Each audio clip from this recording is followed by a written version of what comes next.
Hello, Rama Pupod. Hope all are in good health, feeling great, wonderful, having a happy and peaceful life. Now let's continue with Narayana Iyer. During the celebration of Bhagavan's first Aradhana, the first anniversary of his Nirvana, I was in the company of many of these old devotees who were crying. They were crying because the calm form of Bhagavan had left them. Narayana Iyer sobbed and wept profusely. I embraced him and said, Narayana Iyer, what is it that you are feeling? He replied, I cannot speak now. I told him to write down his feelings. He sat at the foot of the hill and wrote. These thoughts were published in the Mountain Path and also in the book Moments Remembered.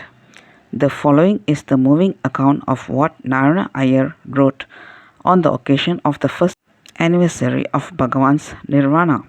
Bhagavan, Bhagavan, oh dear Bhagavan, is this the day that you left us? I vividly remember the day when Sri Muruganar and I were last in the queue to see you on the evening of 14th April 1950.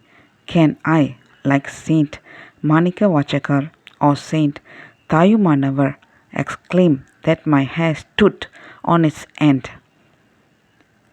Kadarineen, I cried unashamedly. Vidividirthen.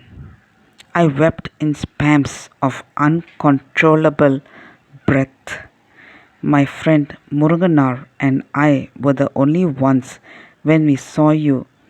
When I saw your prostrate body with closed eyes and upturned face, I didn't know what to do, but you turned and cast your look on the grief-stricken people who were weeping before you. Then you turned and closed your eyes. We were still weeping there. Lo, you turned towards us and looked at us again. Was it a look of farewell? O Lord, was it the last, the very last one?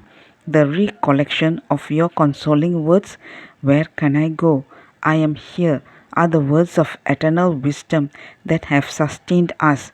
How can I ever forget the thousand instances of your love, the elements that you specially fried for me by lighting the fire yourself, and the groundnut kuttu that you asked Venkataraman to keep for me are still sweet on my tongue.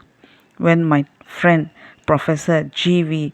Subramanya pleaded with you to help me out of my official trouble, he said, Poor Narayana Iyer, can Bhagavan not do anything for him? Did you not say, what want is there for him? During one of your last days, G.V. Subramanya implored, Give me protection, Bhagavan. In one word, you said, I have given.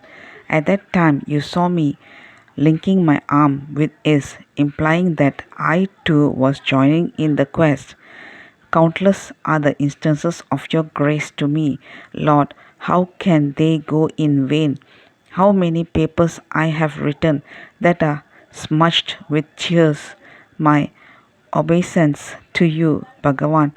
I am ever at your holy feet with loving thoughts. My heart throbs along with the heartbeats of those who have assembled here to offer eternal love. Bhagavan's advent to Arunachala was to save us all from the ignorance to which we are bound and because of which we are suffering. As long as we attach ourselves to the body, the suffering will continue. But if you raise the question, who am I? And listen to the silence, that silence is Arunachala, that silence is Ramana, and that silence is our true nature. That's all, folks. Let's continue in the next chapter. Thank you. Bye bye. Rama Pupod.